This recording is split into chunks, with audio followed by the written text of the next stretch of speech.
Tem certas coisas na vida que a gente acha que já enterrou, sabe? Até que elas voltam para assombrar a gente, de um jeito que nem o pior pesadelo poderia prever. Meu nome é Teresa. Hoje eu tenho 78 anos. Mas essa história aconteceu quando eu tinha só 35. Uma idade que eu achava que já era madura o suficiente para não cometer erros. Mas o coração da gente... ele às vezes prega umas peças, não é mesmo? Antes de continuar com a minha história, queria pedir uma coisinha para você que está me ouvindo agora. Deixa seu like nesse vídeo. Se inscreve no canal para não perder nenhuma história de vida como essa minha. E me conta aí nos comentários de onde você está me ouvindo. Isso me ajuda muito a saber quem são as pessoas que estão do outro lado, me ouvindo desabafar. Eu nasci numa cidadezinha do interior, sabe? Daquelas onde todo mundo conhece todo mundo. E os segredos correm mais rápido que fofoca em dia de feira. Quando eu tinha só 16 anos, me apaixonei, perdidamente, por um rapaz que trabalhava na feira. Ele tinha um sorriso, minha gente, que iluminava o rosto inteiro, e me prometeu o mundo. E eu acreditei. Como só uma menina de 16 anos acredita. Quando descobri que estava grávida, eu vi aquele sorriso bonito se transformar numa máscara de pânico. Os pais dele, claro, mandaram o menino para a cidade grande, para longe de mim e do problema que crescia na minha barriga. Minha filha, a Júlia, nasceu numa tarde quente de janeiro. Era a coisa mais linda que esses olhos já viram. O pai dela até voltou, quando ela tinha alguns meses. Tentamos construir uma família, mas ele era só um menino também, com 18 anos. Quando a Júlia fez 2 aninhos, eu acordei com uma carta na mesa da cozinha. Não nasci para essa vida, Teresa. Me perdoe. E foi assim que eu virei mãe solteira. Numa época em que isso era quase um pecado mortal. Os olhares de pena e julgamento me seguiam por toda parte. Lá vai a Teresa, que não soube segurar o homem. Coitada da filha, crescer, sem pai. Eu ouvi tanto isso, que decidi que a minha Júlia jamais seria coitada de nada. Eu trabalhava na fábrica de malhas durante o dia, costurando até meus dedos ficarem dormentes. À noite, eu lavava roupa para fora, para as famílias ricas da cidade. Eu dormia umas 4 horas por noite. Mas a minha filha nunca dormiu com fome, ou sem um teto seguro sobre a cabeça. Minha mãe, que Deus a tenha, cuidava da Júlia enquanto eu me matava de trabalhar. Quando ela se foi, eu tive que levar minha menina comigo para o trabalho muitas vezes. A dona da fábrica, uma senhora de coração bom, uma das poucas que não me julgavam. Deixava ela ficar num cantinho desenhando ou fazendo a lição de casa. A Júlia cresceu vendo a mãe lutar, dia após dia, sem nunca se entregar ao desespero. Os anos foram passando, e cada centavinho que sobrava ia pro porquinho da faculdade da Júlia. Eu, que mal completei a 4ª série, sonhava em ver minha filha doutora, talvez médica, quem sabe advogada, algo que desse a ela o respeito que eu nunca tive. E a Júlia era brilhante na escola. Tinha um talento especial para desenho e pintura que deixava os professores de queixo caído. Quando ela terminou o colégio, veio a grande alegria. Minha filha passou na Federal. Foi o dia mais feliz da minha vida. Choramos abraçadas a noite toda. Eu tinha conseguido. Eu tinha dado a ela o que eu nunca tive. Mas junto com a alegria, veio a nossa primeira grande briga. A Júlia queria cursar Belas Artes. Mãe, é o que eu amo fazer, ela dizia com os olhos brilhando. Mas tudo que eu conseguia pensar era: como é que você vai se sustentar com isso? Vai passar as mesmas dificuldades que eu passei? Insisti que ela fizesse direito ou medicina. É um futuro garantido, minha filha. A arte pode ser um hobby. Vocês que são mães entendem, não é? A gente só quer proteger os nossos filhos dos sofrimentos que a gente já conhece. Mas os filhos, eles precisam viver as próprias vidas, cometer os próprios erros. Eu demorei para entender isso. Nossa discussão foi ficando cada vez mais quente ao longo dos meses. A Júlia se matriculou em Belas Artes, mesmo contra a minha vontade. E eu, teimosa que só, cortei parte da mesada que mandava para ela, achando que assim ela ia cair na real. Foi a gota d'água. Numa noite de tempestade, parecia que até o céu chorava com a gente. A Júlia gritou que eu estava tentando controlar a vida dela, que eu nunca deixava respirar, que tudo tinha que ser do meu jeito. Você nunca viveu sua própria vida, mãe. Só vive através de mim. Aquelas palavras, elas me atingiram como uma facada. Talvez porque tivessem um fundo de verdade que eu não queria enxergar. A Júlia pegou uma mochila, jogou umas roupas dentro e disse que ia morar na República da faculdade, que precisava de espaço, de tempo longe de mim. Eu fiquei olhando pela janela, enquanto a minha menina caminhava debaixo da chuva, se afastando. Uma parte de mim queria correr atrás dela, pedir perdão, dizer que ela podia fazer o curso que quisesse, mas o meu orgulho, esse maldito orgulho que muitas vezes cega a gente, me manteve parada, apenas deixando as lágrimas correrem. Foram meses de silêncio. Eu ligava, ela não atendia. Mandava cartas que voltavam fechadas. Eu ia até a faculdade, mas ela se recusava a me ver. A dor de uma mãe rejeitada pela filha é algo que eu não desejo nem para o meu pior inimigo. É como se um pedaço do seu coração estivesse andando por aí, machucado, e você não pudesse fazer nada para curar. Nessa época, a irmã mais nova do meu falecido pai faleceu. Tia Zezé, que nunca teve filhos, me deixou sua casinha e umas economias. Não era muita coisa, mas para alguém que sempre viveu contando moedas, parecia uma fortuna. Pela primeira vez, eu senti que podia respirar um pouco. Talvez até estudar, quem sabe. Foi assim que aos 35 anos eu me matriculei num curso técnico de contabilidade à noite. Pensei que poderia melhorar no trabalho da fábrica, onde eu já tinha sido promovida a assistente administrativa. E foi nesse curso que a minha vida mudou para sempre. Quando eu conheci um homem chamado Ricardo. Ah, minha gente, se vocês soubessem como eu me arrependo de ter olhado para aquele sorriso. Mas como diz o ditado, né? O diabo não vem com chifre e rabo.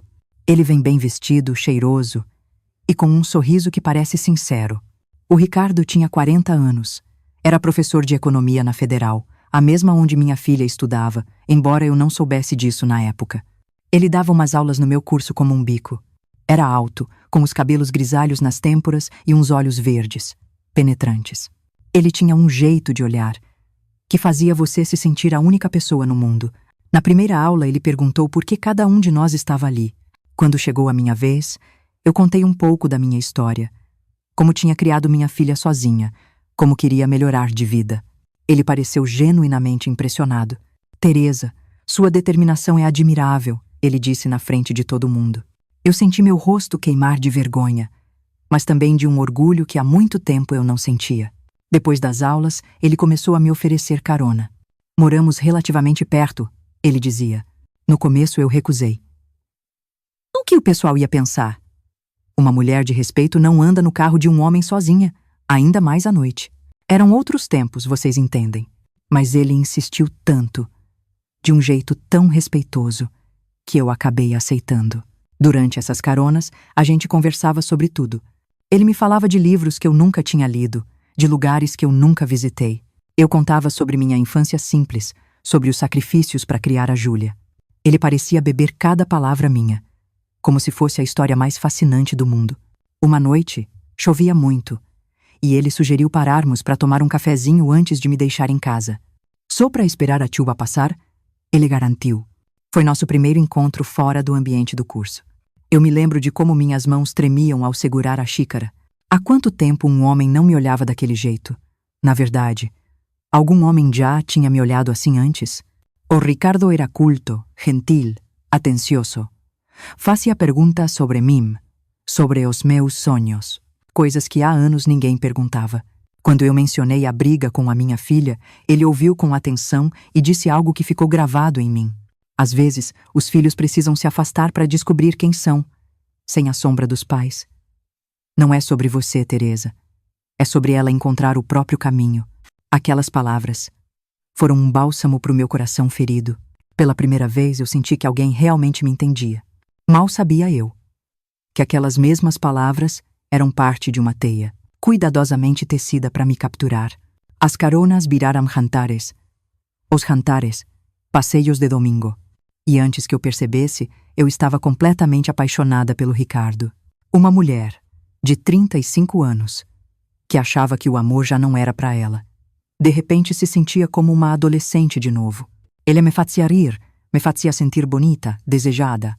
Quando ele me beijou pela primeira vez, debaixo de um ipê florido no parque da cidade, eu senti que meu coração ia explodir de felicidade. O Ricardo era reservado sobre a vida pessoal dele. Dizia que tinha sido casado uma vez, há muitos anos, mas que não tinha filhos. Morava sozinho num apartamento que ele nunca me convidou para conhecer. Tá sempre uma bagunça de papéis e livros, ele justificava. Nossos encontros eram sempre em restaurantes discretos, no cinema ou na minha casa, quando ninguém podia nos ver.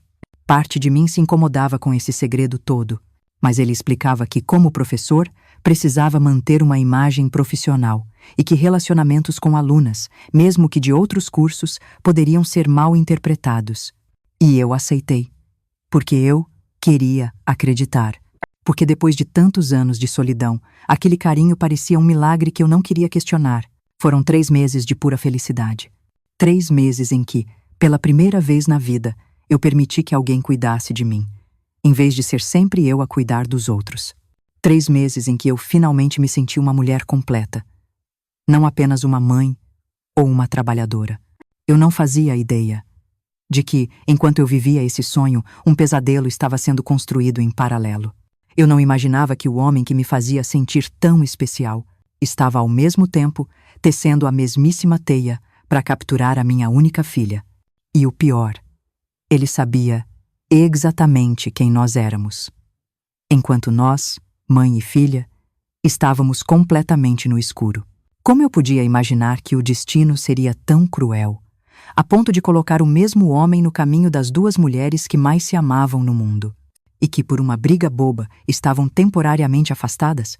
Como eu poderia saber que meu romance de conto de fadas se transformaria no pior pesadelo que uma mãe pode viver? Naquela tarde de quarta-feira, eu recebi uma ligação que fez meu coração disparar. Depois de quase 4 meses sem falar com minha filha, era a voz da Júlia do outro lado da linha. Mãe, podemos conversar? Ela parecia diferente, a voz mais suave, quase tímida. Engoli o nó na garganta e respondi que sim. Claro que sim, minha filha. Sempre.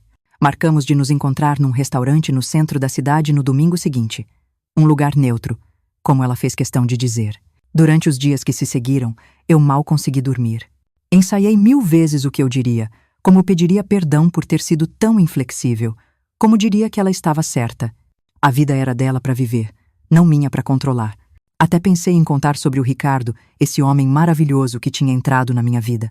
Talvez ela ficasse feliz em saber que a mãe dela estava finalmente vivendo um pouco para si mesma. O domingo chegou ensolarado, como se o próprio céu celebrasse a nossa reconciliação. Escolhi meu vestido azul claro, o que o Ricardo dizia que combinava com meus olhos. Prendi o cabelo num coque simples. Passei um batom discreto. Queria estar bonita para minha filha, mostrar que eu estava bem, que não tinha definhado na ausência dela, como talvez ela imaginasse. Cheguei meia hora antes ao restaurante, daqueles com toalhas xadrez e velas nas mesas, o mais chique que meu salário permitia. O garçom me levou a uma mesa nos fundos, mais reservada. Sentei de frente para a porta, para poder ver a Júlia assim que ela entrasse. Minhas mãos não paravam de tremer enquanto eu ajeitava e reajeitava os talheres, o guardanapo, minha bolsa. Faltando 5 minutos para o horário marcado, ela atravessou a porta. Minha Júlia, mais magra do que eu me lembrava. Os cabelos mais curtos emoldurando o rosto que, mesmo de longe, eu podia ver que estava mais maduro. Ela me procurou com os olhos e, quando me viu, hesitou por um segundo, antes de sorrir timidamente. Eu me levantei, sem saber se devia abraçá-la ou esperar que ela tomasse a iniciativa. Ela resolveu minha dúvida, vindo até mim e me envolvendo num abraço apertado. Senti sua falta, mãe, ela sussurrou no meu ouvido, e eu deixei as lágrimas virem, aquelas que tinha prometido a mim mesma que seguraria. Nos sentamos e ficamos alguns instantes apenas nos olhando, como se estivéssemos nos reconhecendo depois de uma longa viagem. Foi a Júlia quem quebrou o silêncio. Mãe, antes de tudo, quero pedir desculpas pelo modo como eu saí de casa. Eu estava com raiva, me senti sufocada, mas não devia ter dito aquelas coisas. Eu balancei a cabeça, sentindo uma onda de alívio me invadir. Não, filha. Eu que peço perdão. Você estava certa. Eu tentava viver através de você, realizar meus sonhos usando a sua vida. Não é justo. Nunca foi. Ela sorriu, aquele sorriso que iluminava seus olhos tão parecidos com os meus. Tô indo bem no curso, sabia? Meus professores dizem que eu tenho talento. Tô até vendendo umas telas pequenas para ajudar nas despesas. Senti uma pontada de orgulho tão intensa que quase doeu. Eu sabia que você conseguiria, minha filha. Sempre soube. Conversamos sobre os últimos meses. Sobre como ela estava se adaptando à vida no campus. Sobre os novos amigos. Sobre como o curso a desafiava. Eu contei para ela sobre a herança da tia Zezé, sobre meu curso de contabilidade, sobre a promoção na fábrica. Era como se a gente tentasse preencher o vazio daqueles meses com palavras, muitas palavras, numa enxurrada que nenhuma de nós queria parar. Com medo do silêncio. Foi quando o garçom veio anotar nossos pedidos que a Júlia disse, como quem não quer nada: "Mãe, na verdade, eu marquei esse almoço porque tenho uma novidade muito importante para te contar." Algo no tom dela me deixou alerta. Novidade importante podia ser tanta coisa. Ela estava doente? Ia abandonar o curso? Ia se mudar para mais longe? Tentei manter a cara de paisagem enquanto esperava. "Mãe." Ela hesitou, olhando para as próprias mãos que brincavam nervosamente com o guardanapo. "Eu conheci alguém. Alguém muito especial. Senti meu corpo relaxar. Era só isso? Um namorado." Sorri, genuinamente aliviada. "Que bom, minha filha. Me conta sobre ele." Ela ergueu os olhos, agora brilhando de um jeito que eu reconheci na hora. Era o brilho do primeiro amor. Aquele que a gente acredita que vai durar para sempre. Ele é professor na faculdade, mãe. De economia. Tem 40 anos. Meu sorriso congelou um pouco. 40? É bem mais velho que você, não? Ela deu de ombros, como se a diferença de idade fosse um detalhe sem importância. A idade é só um número, mãe. Ele é tão maduro, tão inteligente. Me trata como uma igual. Respeita minhas opiniões. Me incentiva na arte. Foi ele, inclusive, que me convenceu a te ligar, a tentar uma reconciliação. Algo começou a se agitar dentro de mim. Uma sensação estranha, que eu não consegui identificar de imediato. Que bom que ele te deu esse conselho. Parece ser alguém sensato. Ele é maravilhoso, mãe. Conhece tanta coisa, já viajou tanto, tem tantas histórias interessantes. E mesmo assim, diz que nunca conheceu ninguém como eu. Cada palavra dela era como um eco dos meus próprios pensamentos sobre o Ricardo. A inquietação dentro de mim cresceu. "E como vocês se conheceram?" "Numa exposição de arte na faculdade. Eu estava apresentando um trabalho meu e ele parou mais tempo na frente da minha tela. Depois veio falar comigo, fazer perguntas sobre minha técnica, minha inspiração. Acabamos conversando por horas. Exatamente como o Ricardo tinha se aproximado de mim, mostrando interesse genuíno nas minhas histórias simples, me fazendo sentir especial. A coincidência era perturbadora. "E qual é o nome dele?" Perguntei, tentando manter a voz firme, enquanto um medo irracional começava a se formar. Nesse momento, a Júlia olhou para a porta do restaurante e seu rosto se iluminou. "Ah, ele chegou. Pedi para ele vir nos encontrar aqui. Queria tanto que vocês se conhecessem." Eu me virei lentamente, como num pesadelo em câmera lenta, sabendo, antes mesmo de ver, quem estaria parado ali. E lá estava ele, meu Ricardo, elegante no terno cinza que eu adorava, com um buquê de flores na mão e uma expressão que mudou de sorridente para horrorizada. No exato instante em que nossos olhos se encontraram, o mundo pareceu girar ao meu redor. Eu ouvi a Júlia dizer algo como: "Vem, amor, quero te apresentar minha mãe." Mas era como se a voz dela viesse de muito, muito longe, abafada pelo rugido do sangue nos meus ouvidos. O Ricardo se aproximou como um homem caminhando para a forca. Eu vi em seus olhos o pânico, o cálculo rápido das opções que ele teria. Observei, como se estivesse fora do meu próprio corpo, ele estender a mão para mim com um sorriso forçado. "É um prazer conhecê-la, senhora Teresa." A Júlia falou tanto da senhora. A voz dele era a mesma que sussurrava no meu ouvido palavras de amor. Apenas 2 dias antes. A mão dele, a mesma que acariciava meu rosto nas tardes de domingo. E agora ele fingia que nunca tinha me visto na vida, enquanto minha filha, minha única filha, olhava para ele com adoração. Eu não sei como consegui controlar o impulso de gritar, de jogar a água na cara dele, de expor ali mesmo a farsa que ele construiu. Talvez tenha sido o choque. Talvez o instinto de proteger a Júlia de uma verdade que eu mesma mal conseguia processar.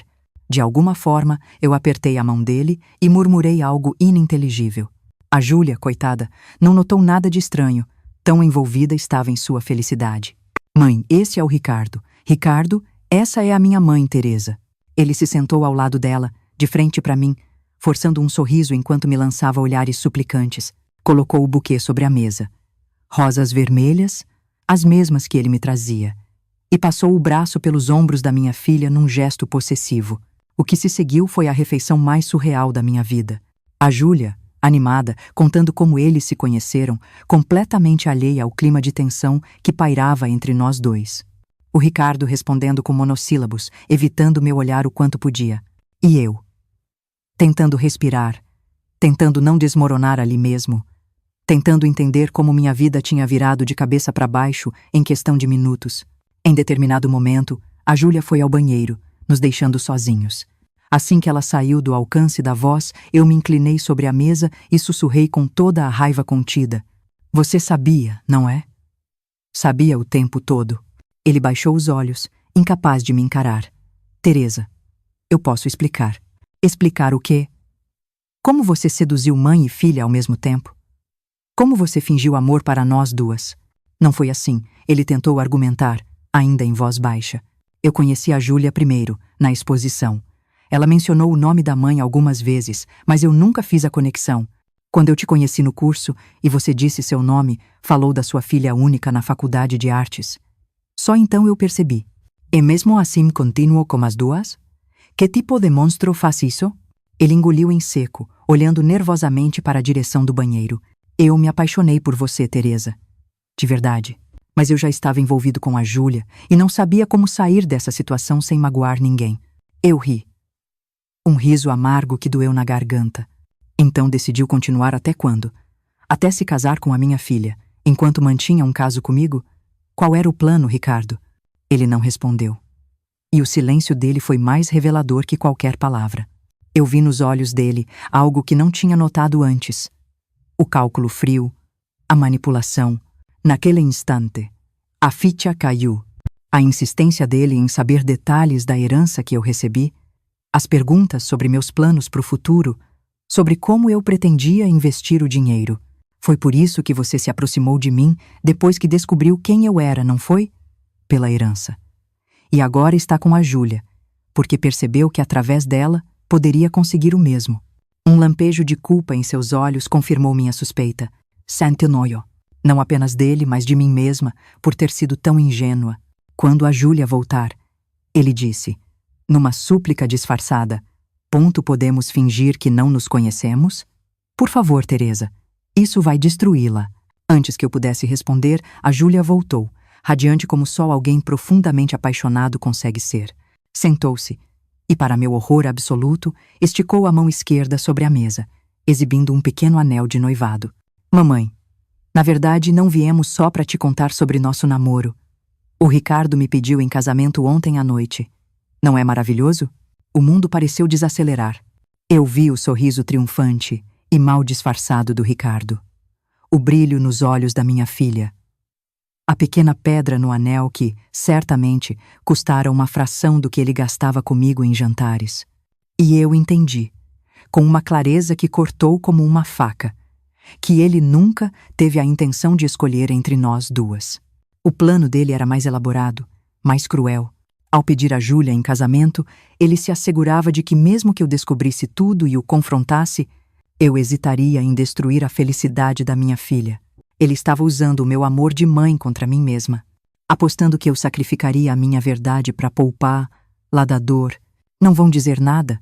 A Júlia olhou de mim para o Ricardo, sua expressão começando a mostrar confusão diante do nosso silêncio.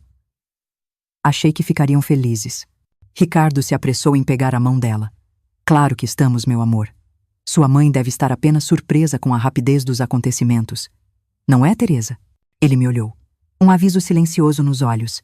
Eu fiz a única coisa que consegui naquele momento. Pedi licença e fui até o banheiro com passos trôpegos, deixando minha filha confusa e preocupada para trás. No banheiro, me tranquei numa cabine e deixei as lágrimas virem. Silenciosas, mas abundantes. Como eu tinha chegado a esse ponto? Como permitir que minha filha se casasse com um homem que eu sabia ser um mentiroso, um manipulador, um interesseiro? Como expor a verdade sem quebrar o coração dela? E como viver comigo mesma se eu escolhesse o silêncio? Olhei-me no espelho, vendo o batom borrado, os olhos vermelhos, a expressão de uma mulher que foi enganada da pior maneira possível. Lembrei-me de todas as vezes que o Ricardo tinha me dito que eu era especial, única, insubstituível. As mesmas palavras que certamente ele dizia para a Júlia. Foi quando eu percebi que o amor verdadeiro não era o que eu sentia pelo Ricardo. Era o que eu sentia pela minha filha. Um amor que me faria enfrentar qualquer dor, qualquer vergonha, qualquer humilhação para protegê-la. Mesmo que ela me odiasse depois. Mesmo que nunca me perdoasse por ter me envolvido com o noivo dela. Eu não poderia deixá-la cair na armadilha que ele havia preparado para nós duas. Lavei o rosto, retoquei o batom com mãos trêmulas e respirei fundo, várias vezes. Voltei para a mesa, onde a Júlia e o Ricardo conversavam em voz baixa, ela visivelmente perturbada com a minha reação. Mãe, você tá bem? Ficou pálida de repente. Eu olhei para ela, para seus olhos inocentes, para sua juventude e vulnerabilidade. Depois, olhei para o Ricardo, para seu rosto agora tenso, para suas mãos que não paravam de mexer no guardanapo. E tomei a decisão mais difícil da minha vida. Naquele momento, sentada à mesa do restaurante, olhando para o rosto esperançoso da minha filha e para a expressão tensa do Ricardo, eu me sentia à beira de um abismo. Qualquer passo daria início a uma queda da qual nenhum de nós sairia ileso, mas já não havia como voltar atrás. Júlia, comecei, minha voz mais firme do que eu esperava. Antes de celebrarmos esse noivado, eu preciso conversar com você, em particular.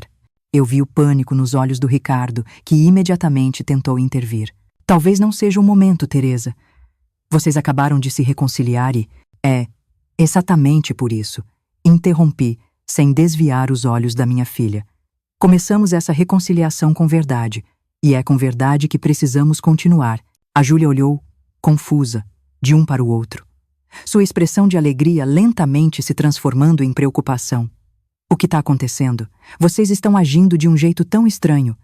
Minha filha, respirei fundo, sabendo que minhas próximas palavras mudariam nossas vidas para sempre. Há algo que você precisa saber sobre o Ricardo. Algo que vai te machucar. Mas que você precisa ouvir. Teresa.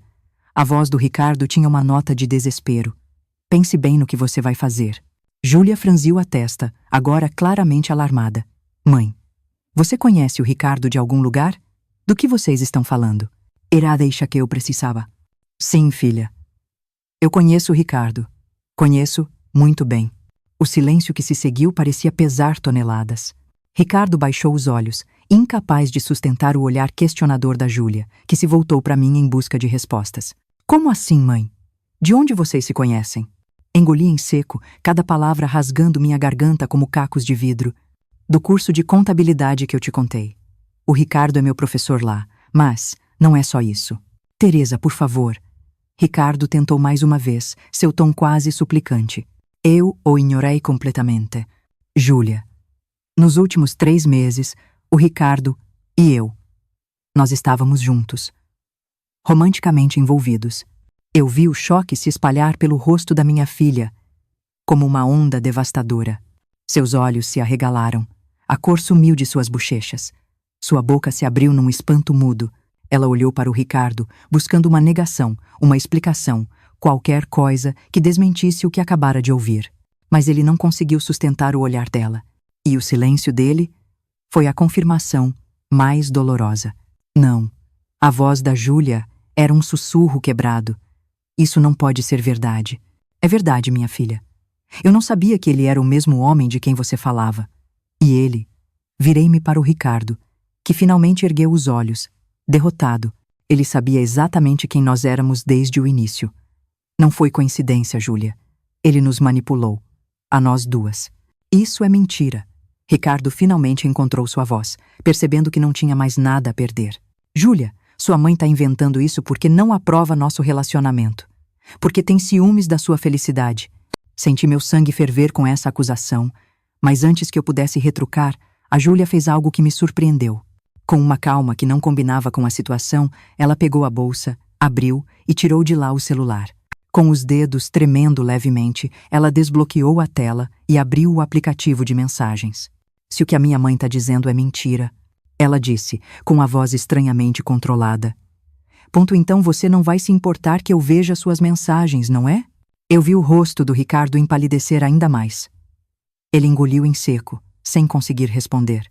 A Júlia começou a deslizar o dedo pela tela, seus olhos percorrendo rapidamente as mensagens.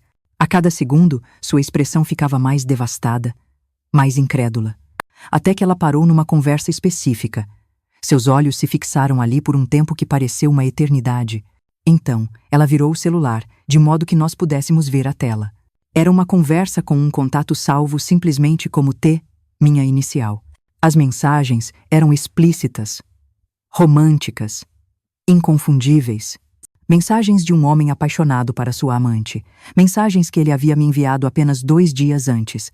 Você não deletou as mensagens. Murmurei, atônita com tamanho descuido. A Júlia deixou o celular cair sobre a mesa com um baque surdo. Como você pôde? Sua voz agora tremia de raiva contida. Como pôde fazer isso? Com a gente. Ricardo parecia ter encolhido na cadeira. Todo o charme, toda a confiança, todo o controle havia desaparecido. Eu posso explicar. Ele começou, mas sua voz morreu diante do olhar gélido da minha filha. Explicar o quê, exatamente? Júlia continuou, cada palavra mais firme que a anterior. Como você seduz mãe e filha ao mesmo tempo. Como você olha nos meus olhos e diz que me ama, enquanto faz o mesmo com a minha mãe. Como você tem a audácia de me pedir em casamento sabendo de tudo isso? Ele abriu a boca, fechou, abriu novamente, como um peixe fora d'água, buscando um oxigênio que não existia. Eu não planejei isso, ele finalmente conseguiu dizer. Eu conheci você primeiro, Júlia, e me apaixonei. Mas quando eu conheci sua mãe, quando conheceu minha mãe... O quê? Júlia o interrompeu, os olhos brilhando de fúria e dor. Decidiu que seria divertido ter as duas? Ou talvez... Ela parou, como se uma nova e terrível ideia tivesse acabado de ocorrer. Talvez tenha sido pela herança que a minha mãe recebeu. Foi isso, não foi? Você descobriu sobre o dinheiro e viu uma oportunidade. A expressão culpada do Ricardo foi toda a confirmação que precisávamos. Senti meu estômago revirar de nojo. Meu Deus! Júlia murmurou, levando a mão à boca. Você é ainda pior do que eu pensava. Nesse momento, algo dentro da minha filha pareceu se quebrar. As lágrimas que ela estava contendo bravamente começaram a escorrer por seu rosto. Seus ombros tremeram com soluços silenciosos. Ver a minha menina tão devastada, tão humilhada, foi como uma punhalada no meu coração. Estendi a mão para tocar a dela, sem saber se meu consolo seria bem-vindo. Para minha surpresa, ela não rejeitou meu toque. Pelo contrário, agarrou minha mão como se fosse uma tábua de salvação. Vamos embora daqui, sussurrei. Não precisamos passar por isso na frente de todo mundo. Ela assentiu, enxugando as lágrimas com as costas da mão livre. Juntas, nos levantamos para sair, deixando Ricardo paralisado em seu lugar. Júlia, espere. Ele tentou uma última vez, agarrando o braço dela. Eu realmente te amo. Podemos superar isso, podemos. O tapa ressoou no restaurante, agora silencioso, onde todos os olhares estavam voltados para o nosso drama. A marca vermelha dos dedos da Júlia ficou impressa no rosto do Ricardo, junto com um arranhão, onde o anel dela, o anel de noivado que ele dera a ela, cortou sua pele. Ela arrancou o anel do dedo e o jogou no copo de vinho dele. Nunca mais se aproxime de mim, ou da minha mãe. Foi tudo o que ela disse antes de se virar e caminhar, com dignidade, até a saída. Eu segui minha filha, sentindo os olhares curiosos nos acompanharem. Antes de sair, olhei uma última vez para Ricardo. Ainda sentado, a mão no rosto marcado, a expressão de um homem que acabara de perder tudo. Não senti pena, nem raiva.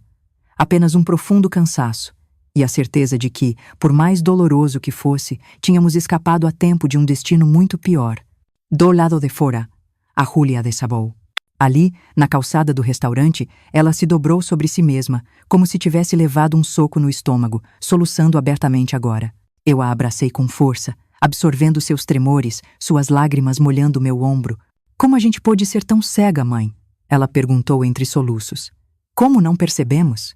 Ele era muito bom no que fazia, filha, respondi, acariciando seus cabelos como fazia quando ela era pequena e acordava de um pesadelo. Pessoas assim são especialistas em manipulação, não se culpe. Mas, e você? Ela hesitou, se afastando um pouco para me olhar nos olhos. Você também se envolveu com ele, você também está sofrendo.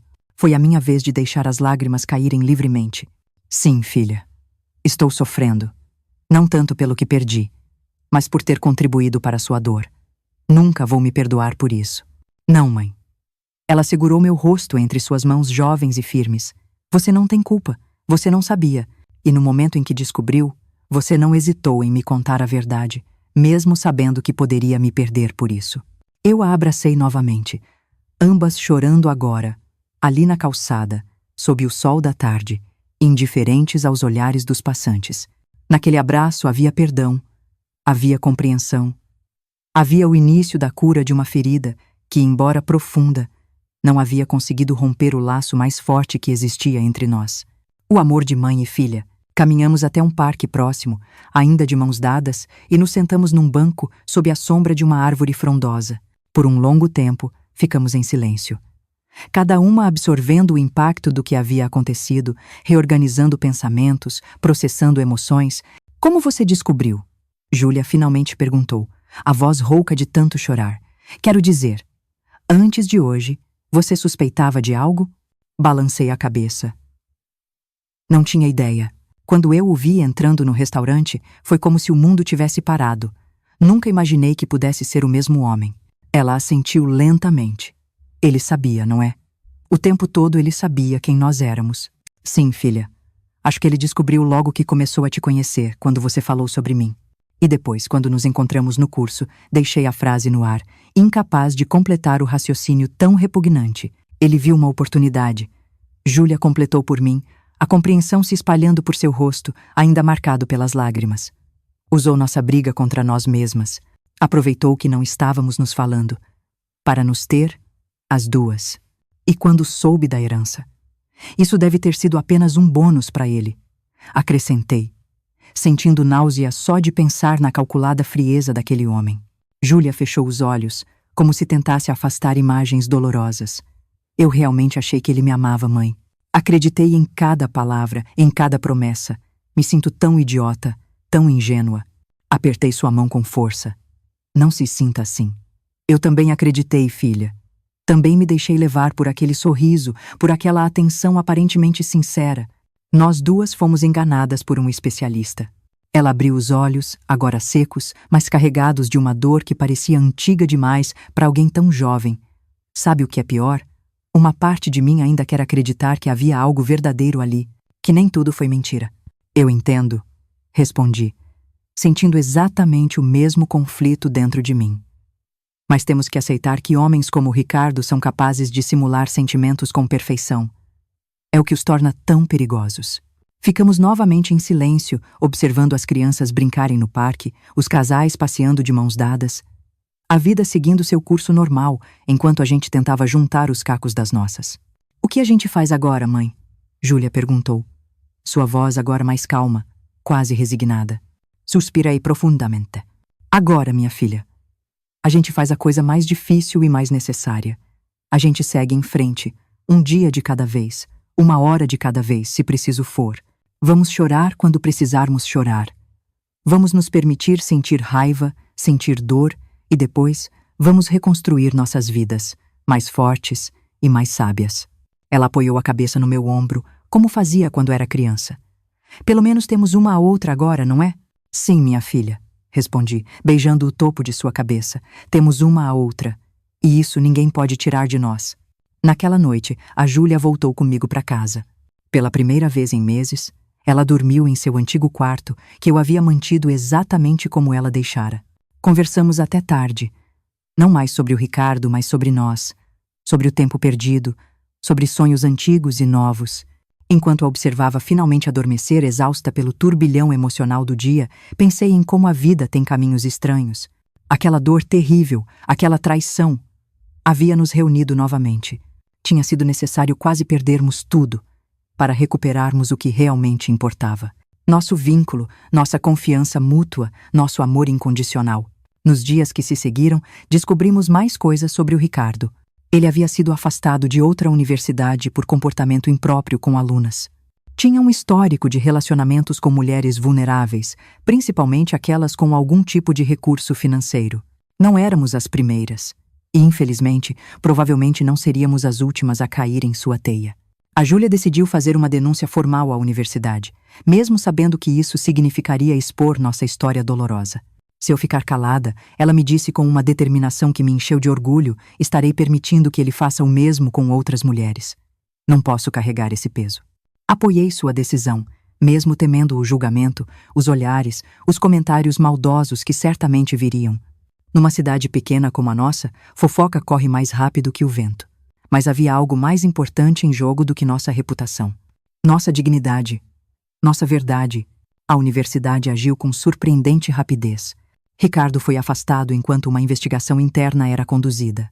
Outras alunas, encorajadas pelo exemplo da Júlia, vieram à frente com histórias similares. Em menos de um mês, ele foi demitido. Seu comportamento predatório finalmente exposto. Quanto a nós, o caminho da cura foi longo, e nem sempre linear. Houve dias em que acordávamos bem, capazes de rir e planejar o futuro. E houve dias em que a dor voltava como uma onda inesperada, nos arrastando de volta para o abismo da humilhação e da raiva. Mas estávamos juntas nessa jornada. Juntas em nossa fragilidade, em nossa força, em nossa reconstrução, e aos poucos, sem pressa, fomos nos curando. Os meses que se seguiram foram como andar num campo minado emocional. A gente nunca sabia quando uma lembrança, um cheiro, uma música tocando no rádio, poderia detonar outra explosão de dor. A Júlia decidiu trancar a faculdade por um semestre. Não conseguia encarar os olhares, os cochichos nos corredores, a pena disfarçada dos professores. Eu entendi. Algumas feridas precisam de silêncio e distância para cicatrizar. Ela ficou morando comigo nesse período. Transformamos a sala num pequeno ateliê improvisado. Com parte da herança da tia Zezé, comprei materiais de pintura de qualidade para ela. Telas grandes, pincéis importados, tintas de todas as cores. Era minha forma silenciosa de dizer: eu acredito no seu talento. Eu apoio seus sonhos. Aquilo que antes me parecia frívolo, agora eu entendia como a terapia dela, sua forma de processar o mundo. Eu observava, fascinada, como ela transformava nossa dor em arte. No início, suas telas eram escuras, caóticas, cheias de vermelho e preto, raiva pura em forma de tinta. Com o passar das semanas, outras cores foram surgindo, timidamente. Um azul aqui, um verde acolá. Como brotos resistentes depois de um inverno rigoroso, sua esperança começava a renascer. Quanto a mim, mergulhei no trabalho como nunca antes. Terminei o curso de contabilidade, mudando para outro horário, claro, para nunca mais cruzar com o Ricardo. Na fábrica, assumi mais responsabilidades. O cansaço físico era bem-vindo. Pelo menos à noite, exausta, eu conseguia dormir sem sonhar com ele. Havia dias bons e dias ruins, para nós duas. Dias em que conseguíamos conversar e até rir sobre coisas triviais, como se nada tivesse acontecido. E havia dias em que uma palavra, um gesto, desencadeava um turbilhão de lembranças dolorosas. Nesses momentos, nos permitíamos chorar juntas, sem julgamentos, sem tentar apressar a cura uma da outra. Numa tarde de sábado, uns 4 meses depois daquele almoço fatídico, estávamos arrumando o sótão quando eu encontrei uma caixa com fotos antigas. Entre elas, um retrato meu aos 19 anos, segurando a Júlia bebê. Sentei no chão empoeirado e fiquei olhando para aquela jovem de olhos brilhantes e sorriso confiante. Tão diferente da mulher amargurada e desconfiada que eu havia me tornado. Olha só isso, Júlia, chamei, mostrando a foto. Como eu era ingênua. Achava que já tinha passado por todas as dificuldades possíveis. Minha filha sentou ao meu lado, observando a imagem com curiosidade. Você era tão jovem, mãe. Quase uma menina. Uma menina criando outra, suspirei. Sabe, naquela época eu tinha tanto medo. Medo de não conseguir te dar uma vida digna. Medo de falhar como mãe. Medo de que você crescesse ressentida por não ter um pai. Mas eu nunca tive medo de amar. Era a única certeza que eu tinha. Que eu te amava mais que tudo. E que isso bastaria. Júlia pegou a foto das minhas mãos, seus olhos marejados. E bastou, mãe. Olha só para nós. Passamos por tanta coisa juntas. E estamos aqui, ainda de pé. Aquele momento simples foi um ponto de virada para nós. Percebi que não éramos apenas 2 mulheres tentando superar uma traição. Nós éramos sobreviventes. Sempre fomos. A vida havia nos testado desde o início, e a gente continuava seguindo em frente, se reinventando a cada obstáculo. A primavera chegou, trazendo com ela uma sensação de renovação. Júlia decidiu que voltaria para a faculdade no próximo semestre. Não vou deixar que ele me roube isso também, mãe. Ela disse, com uma determinação que me encheu de orgulho. Minha arte é minha, não dele. Numa manhã de abril, recebi uma ligação inesperada. Era Dona Sônia, a proprietária da galeria de arte da cidade. A Júlia havia mostrado alguns de seus quadros recentes a ela, sem me contar. Teresa, disse Dona Sônia com sua voz rouca de fumante, sua filha tem um talento extraordinário. Aquela série que ela pintou sobre feridas e cicatrizes é visceral, é autêntica. Quero organizar uma exposição para ela em junho. O que você acha? Fiquei sem palavras por um momento. Sônia, isso seria maravilhoso. Mas, a Júlia sabe disso? Foi ideia dela, respondeu, e eu pude ouvir o sorriso em sua voz. Disse que queria te fazer uma surpresa. Ops, acho que estraguei tudo, não é? Eu ri, sentindo uma onda de orgulho tão intensa que quase doeu. Não se preocupe. Vou fingir surpresa quando ela me contar. E fingi, claro, quando a Júlia chegou em casa naquela tarde, radiante, com a notícia da exposição. Abracei-a com força, escondendo minhas lágrimas de alegria em seus cabelos. Minha menina estava encontrando seu caminho de volta à luz, usando a própria dor como matéria-prima para sua arte. Os 2 meses seguintes foram de preparação intensa. Júlia pintava dia e noite, possuída por uma energia criativa que eu nunca tinha visto antes. Eu ajudava como podia, esticando telas, limpando pincéis, preparando refeições que muitas vezes esfriavam, intocadas, enquanto ela trabalhava em transe. A série que ela estava criando chamava-se Fragmentos. Eram 15 telas que, quando dispostas em determinada ordem, formavam uma narrativa visual sobre quebrar-se e reconstruir-se. A primeira tela mostrava um coração inteiro, luminoso. A última, um coração remendado com fios dourados, seguindo aquela antiga arte japonesa. Como era mesmo o nome? Kintsugi. Isso. A ideia de que algo quebrado, quando reparado com ouro, torna-se ainda mais belo e valioso por causa de sua história. A noite da abertura da exposição chegou. A pequena galeria estava surpreendentemente cheia. Parecia que a cidade inteira tinha aparecido.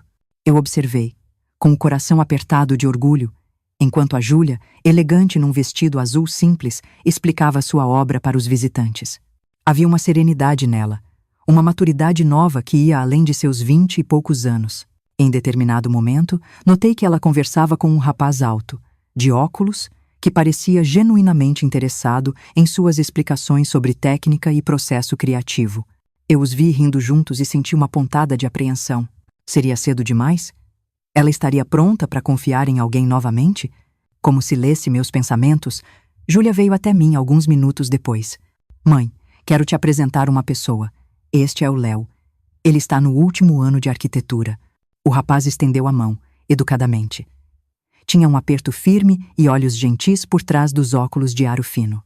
Muito prazer, Dona Teresa. Sua filha tem um talento extraordinário. O Léo é filho da professora Cida, de português, explicou Júlia. Lembra dela? Foi minha professora no ensino médio. Assenti, lembrando-me da mulher enérgica e inteligente que tanto havia incentivado a Júlia a seguir estudando.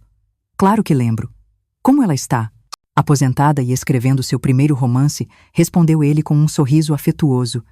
Ela me arrastou aqui hoje, na verdade. Disse que eu não podia perder a exposição da sua ex-aluna mais brilhante. Eu observei a interação entre eles. O respeito mútuo, a distância apropriada, o interesse genuíno pela arte, não apenas pela artista, era tão diferente da intensidade manipuladora do Ricardo, que senti meus receios diminuírem um pouco. Mais tarde, naquela noite, quando a exposição havia terminado e estávamos exaustas, mas felizes, a Júlia me contou que o Léo a havia convidado para tomar um café e conversar mais sobre arte. O que você acha, mãe? Ela perguntou, mordendo o lábio inferior, num gesto que fazia desde criança quando estava nervosa. É cedo demais? Sentei ao lado dela na cama, pegando suas mãos entre as minhas. Filha, só você pode responder isso. O que seu coração diz? Ela refletiu por um momento. Tenho medo, claro. Mas é diferente. O Léo não tenta me impressionar, não faz grandes promessas, não é intenso como... Ela hesitou, ainda evitando dizer o nome, ponto como ele era. É mais sereno, mais verdadeiro, de alguma forma. Então talvez valha a pena conhecê-lo melhor, respondi, com cuidado. Apenas vá devagar, ouça sua intuição e lembre-se, um café. É só um café. Não é um compromisso para a vida toda. Ela sorriu, parecendo aliviada. Você tá certa. E além do mais, a gente conversou mais sobre Le Corbusier do que sobre nós mesmos. Foi refrescante. Beijei sua testa como fazia quando ela era pequena. Estou orgulhosa de você, minha filha. Por tudo. Sua arte, sua coragem, sua capacidade de olhar para frente sem esquecer as lições do passado. Nas semanas seguintes, Júlia e Léo começaram uma amizade que lentamente evoluiu para algo mais. Ele a respeitava, esperava, dava espaço. Vinha jantar em nossa casa, conversávamos sobre livros, política, arte. Era um rapaz inteligente, gentil e, o mais importante, transparente. Quanto a mim, eu não estava pronta para pensar em outro relacionamento. A ferida ainda estava muito fresca, a confiança muito abalada. Dediquei-me ao trabalho, à comunidade, a pequenos prazeres que eu havia negligenciado por tanto tempo. Leitura, jardinagem, aulas de dança na associação do bairro. 1 ano se passou desde o dia em que descobrimos a traição do Ricardo. A dor não havia desaparecido completamente. Duvido que algum dia desapareceria. Mas já não dominava nossas vidas. Era mais como uma cicatriz antiga, que às vezes dói quando o tempo vai mudar. Um lembrete constante de uma lição duramente aprendida. A Júlia estava florescendo.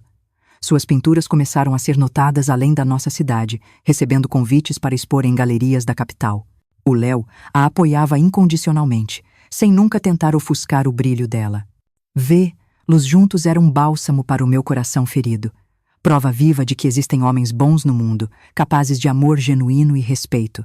Uma tarde, enquanto tomávamos chá na varanda, observando o pôr do sol pintar o céu com as mesmas cores vibrantes que a Júlia usava em suas telas, minha filha fez uma pergunta que me pegou de surpresa. Mãe, você se arrepende de ter me contado a verdade naquele dia? Teria sido mais fácil se tivesse guardado o segredo, terminado com ele em particular, me poupado daquela dor tão pública? Refleti por um momento, a xícara quente entre minhas mãos. Não, filha, nunca me arrependi. Seria mais fácil para mim, talvez. Mas não seria justo com você.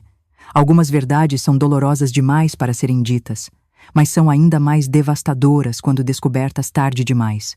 Ela assentiu, pensativa. Sabe o que é estranho? De alguma forma, eu sou grata pelo que aconteceu. Ergue as sobrancelhas, surpresa. Grata? Sim. Ela continuou, olhando para o horizonte onde o sol desaparecia lentamente. Se não fosse por aquela experiência terrível, talvez nunca tivéssemos nos reaproximado de verdade. Talvez eu nunca tivesse encontrado minha voz como artista. Talvez nunca tivesse conhecido o Léo. Ela fez uma pausa, dando um gole em seu chá. E talvez eu nunca tivesse percebido o quanto você me ama, a ponto de sacrificar sua própria felicidade pela minha verdade. Senti lágrimas se formarem em meus olhos. Eu sempre te amei assim, minha filha. Desde o primeiro momento em que te segurei nos braços. Eu sei, mãe. Agora, eu sei. Naquela noite, enquanto a Júlia saía para um concerto com o Léo, fiquei sozinha em casa, pensando em nossa conversa. Ela estava certa. Daquela dor imensa havia nascido algo precioso. Um vínculo mais forte entre nós, um entendimento mais profundo, uma apreciação mais genuína uma pela outra. E quem sabe? Talvez estivesse na hora de eu também me permitir alguma luz, depois de tanto tempo na sombra. No dia seguinte, eu aceitaria o convite de Dona Sônia para aquele café que ela vinha insistindo há semanas. Não como um encontro romântico. Ainda não estava pronta para isso, mas como um pequeno passo em direção a uma nova versão de mim mesma. Uma Teresa que não era apenas mãe, apenas trabalhadora, apenas sobrevivente. Uma mulher de quase 37 anos, que ainda tinha muito para viver, para aprender, para dar e receber. A vida tem dessas ironias. Às vezes a gente precisa se quebrar completamente para descobrir quão fortes realmente somos. Às vezes, o fim de uma história é apenas o começo de outra, melhor e mais verdadeira. E às vezes, quando uma porta se fecha com violência na nossa cara, não é apenas para nos machucar. É para nos forçar a olhar ao redor e descobrir janelas que nunca havíamos notado antes. Janelas com vistas muito mais belas do que poderíamos imaginar. O Ricardo me ensinou a desconfiar, é verdade. Mas também me ensinou, sem querer, a valorizar o que é genuíno, a reconhecer a beleza da honestidade, mesmo quando dói. Por isso, em algum lugar distante do meu coração, havia até um certo agradecimento por aquela lição brutal. Não por ele, jamais por ele, mas pelo crescimento que veio depois, pelo ouro que preencheu nossas rachaduras, nos tornando mais fortes e mais belas em nossa imperfeição remendada. O tempo passa de um jeito estranho, não é? Olhando para trás, aqueles dias de dor intensa parecem, ao mesmo tempo, tão distantes e tão vívidos que quase posso sentir o gosto das lágrimas novamente. É assim que a memória funciona quando a gente envelhece. Alguns momentos ficam preservados como insetos no âmbar, perfeitos em cada detalhe, enquanto anos inteiros se desvanecem na névoa. Hoje, com meus 78 anos, sentada nesta cadeira de balanço, enquanto conto esta história, Consigo ver com clareza como aquela traição tão devastadora na época foi apenas um capítulo, numa história muito mais longa e, felizmente, muito mais bonita. A Júlia está com 63 anos agora. Seus cabelos, antes tão negros quanto os meus eram, estão pintados de prata, como ela gosta de dizer. Tornou-se uma artista reconhecida, com obras expostas em museus importantes. Aquela primeira série, Fragmentos, acabou sendo o alicerce de sua carreira. Críticos ainda a mencionam como um trabalho seminal sobre trauma e cura através da arte. Ela e o Léo completaram 42 anos de casamento no mês passado. Um casamento real, com altos e baixos, com discordâncias e reconciliações, mas fundamentado em algo que o Ricardo jamais poderia oferecer: honestidade. Me lembro do dia do casamento deles como se fosse ontem. A Júlia estava radiante num vestido simples que ela mesma desenhou. O Léo a olhava como se não pudesse acreditar na própria sorte. E eu? Eu chorei como um bebê durante toda a cerimônia. Um choro bom de gratidão por ver minha filha feliz, verdadeiramente feliz. Eles me deram 3 netos maravilhosos. Luísa, a mais velha, seguiu os passos da mãe e se tornou artista plástica também. Antônio escolheu a medicina e hoje é neurocirurgião. E Clara, a caçula, é professora universitária de literatura como a avó paterna. Todos eles já me deram bisnetos. E cada criança que chega a esta família é como uma confirmação de que a vida, apesar de todos os percalços, segue seu curso generoso. Quanto a mim, minha vida também tomou rumos inesperados depois daquele cafezinho com a dona Sônia. Não nos tornamos um casal romântico, como muitos imaginaram. Sônia era, e sempre foi, apaixonada apenas por sua arte e sua independência. Mas nos tornamos grandes amigas. E, eventualmente, sócias. Com sua experiência no mundo das artes e meu recém-descoberto talento para números e administração, transformamos sua pequena galeria num centro cultural vibrante. Começamos a promover jovens artistas locais, organizar oficinas para crianças carentes, trazer exposições itinerantes que jamais chegariam à nossa cidade de outra forma. Foi um trabalho que me preencheu de uma maneira que eu nunca imaginei possível. Aos 42 anos, eu voltei para a escola. Sempre tive esse sonho guardado no fundo do coração. Terminar meus estudos formais, quem sabe até ir para a faculdade. Com o incentivo da Júlia e da Sônia, finalmente tomei coragem. Não foi fácil ser a aluna mais velha da turma, estudar depois de um dia inteiro de trabalho, lidar com a insegurança que vez ou outra me assombrava. Mas me formei no ensino médio com 44 anos e na faculdade de administração com 49. Lembro do olhar de orgulho da Júlia na minha formatura. O mesmo olhar que eu tinha quando ela concluiu seus estudos. E foi através da galeria, aos 51 anos, que eu conheci o Roberto. Ele era um professor de história aposentado que veio dar uma palestra sobre arte barroca brasileira. Um homem culto, gentil, com olhos que sorriam antes mesmo dos lábios e uma paixão contagiante por compartilhar conhecimento. Nossa aproximação foi lenta, cautelosa. Ambos carregávamos cicatrizes de relacionamentos anteriores. As minhas com o Ricardo, as dele com um casamento de 30 anos que terminou quando a esposa partiu com seu melhor amigo. Talvez por isso mesmo sabíamos valorizar a honestidade, o respeito, o espaço um do outro. Começamos como amigos, conversando sobre livros, exposições, filmes antigos que ambos adorávamos. Ele me convidou para uma peça de teatro e eu, nervosa como uma adolescente, aceitei. Depois vieram jantares, caminhadas no parque, longas conversas na varanda de casa enquanto o sol se punha. Roberto nunca tentou apressar as coisas, nunca me pressionou, nunca fez promessas grandiosas. Em vez disso, ele mostrava seu carinho em pequenos gestos diários. Um livro que o lembrava de mim, uma flor colhida no caminho, a paciência de me ouvir falar sobre meu dia. Aos poucos, como uma planta que cresce devagar, mas com raízes profundas, nosso amor foi se estabelecendo. Quando ele me pediu em casamento, eu já tinha 53 anos. Eu ri e perguntei se não estávamos velhos demais para isso. Nunca é tarde para ser feliz, Teresa. Ele respondeu, com aquela serenidade que tanto me cativava. E eu quero passar cada dia que me resta nesta vida ao seu lado. Júlia ficou radiante com a notícia. Ela adorava o Roberto desde o início. Dizia que ele tinha olhos honestos, algo que ela aprendeu a valorizar depois da nossa experiência. Miguel e ele se tornaram grandes amigos, compartilhando o interesse por história e arquitetura colonial. Nos casamos numa cerimônia simples, só para a família e amigos próximos. Eu usei um conjunto azul claro, o mesmo tom daquele vestido que usei quando reencontrei a Júlia no restaurante, tantos anos antes. Uma escolha deliberada. Uma forma de honrar aquele momento doloroso que, ironicamente, abriu caminho para tanta felicidade futura. Fomos felizes por 22 anos.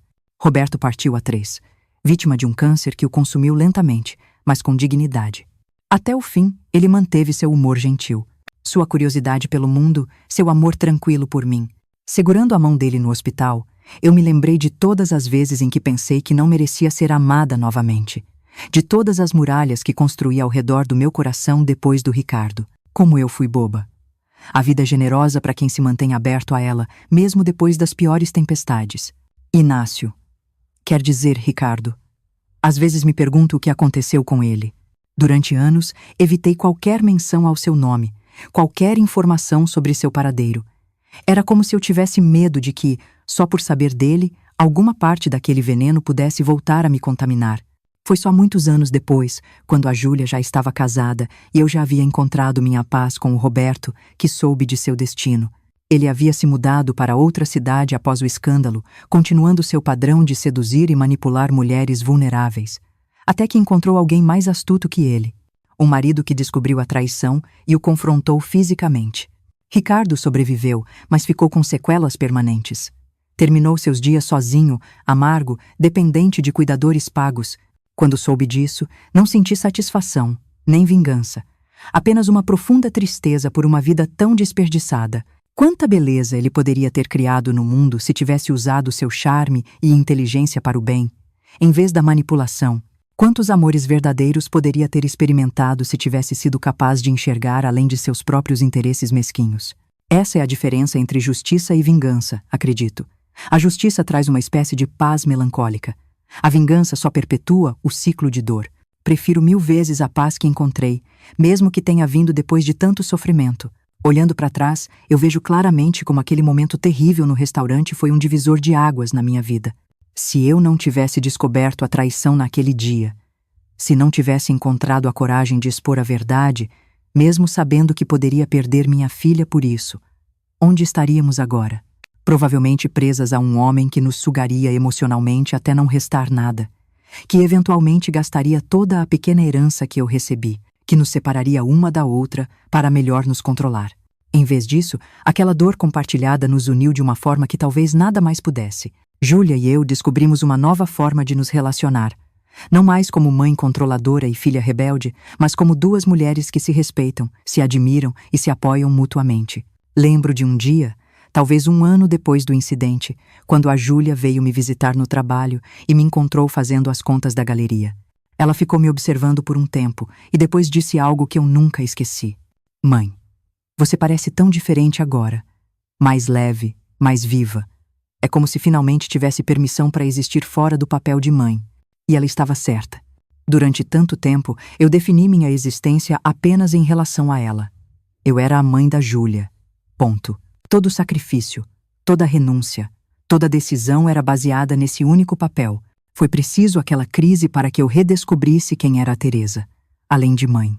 O que ela gostava, o que a movia, quais sonhos ainda habitavam seu coração. Não me entendam mal.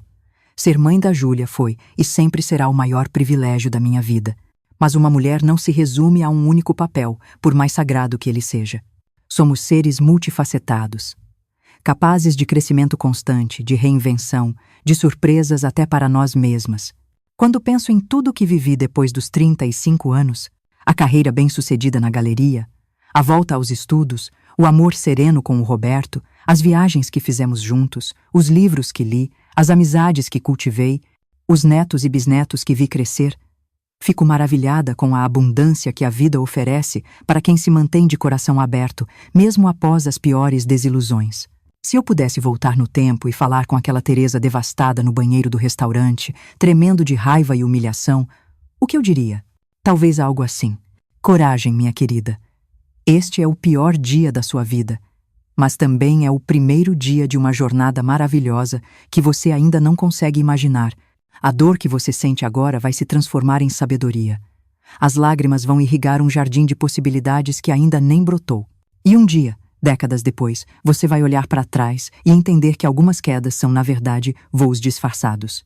Hoje, quando olho para minhas mãos enrugadas, para as manchas da idade que pontilham minha pele, Não vejo apenas os sinais da velhice. Vejo mapas de uma vida ricamente vivida. Cicatrizes transformadas em ouro pelo tempo e pela resiliência. Cada ruga conta uma história. De risos, de lágrimas, de aprendizados, de amor. O verdadeiro milagre não é nunca cair. É levantar-se depois de cada queda, sacudir a poeira e seguir em frente. Um pouco mais sábio, um pouco mais forte, um pouco mais compassivo. É perceber que nossas feridas, quando curadas com amor e verdade, não nos diminuem. Elas nos tornam mais humanos, mais autênticos, mais capazes de conexão genuína. Essa é a lição que eu carrego comigo neste entardecer da vida.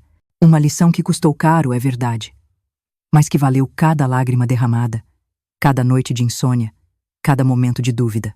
Uma lição que espero passar para minhas netas, bisnetas e para todos que ouvirem esta história. O coração partido pode ser remendado. E como na arte do Kintsugi, que inspirou as pinturas da Júlia, as linhas douradas que unem os fragmentos não escondem a quebra. Elas a celebram como parte essencial da beleza do todo. Então, se você está passando pela sua própria tempestade agora, se sente que seu coração está em pedaços, lembre-se da minha história. Lembre-se que um dia, talvez não amanhã, talvez não no próximo ano, mas um dia, você também olhará para trás e verá como aquela dor abriu o caminho para uma versão mais verdadeira e plena de si mesmo. A vida tem dessas ironias maravilhosas. Às vezes, é preciso perder tudo para encontrar o que realmente importa. Às vezes, é preciso que alguém nos quebre o coração para descobrirmos sua verdadeira capacidade de amar. E às vezes, como aconteceu comigo e com a Júlia, é preciso um vilão em nossas vidas para percebermos que somos nós mesmas as heroínas que sempre esperamos que alguém fosse para nós. É isso que deixo com vocês hoje. Não uma história de vítimas, mas de guerreiras. Não um conto de traição, mas de redenção. Não uma narrativa de perda, mas de ganhos inesperados. Porque no fim das contas, não é o que acontece com a gente que define quem somos, mas como escolhemos responder a isso. E sempre, sempre temos a escolha de transformar nossas feridas mais profundas em nossa força mais genuína. Ah, meus queridos, antes de me despedir, quero agradecer a você que ficou até aqui, ouvindo a história desta velha senhora. Se esta história tocou seu coração de alguma forma, peço que deixe seu gostei neste vídeo e se inscreva no canal para mais histórias como esta. Cada curtida é um abraço que eu recebo. Cada inscrição é uma motivação para continuar compartilhando as lições que a vida me ensinou. Compartilhe também com alguém que possa estar precisando ouvir que, depois da tempestade, o sol sempre volta a brilhar. Até a próxima, se Dieu quiser.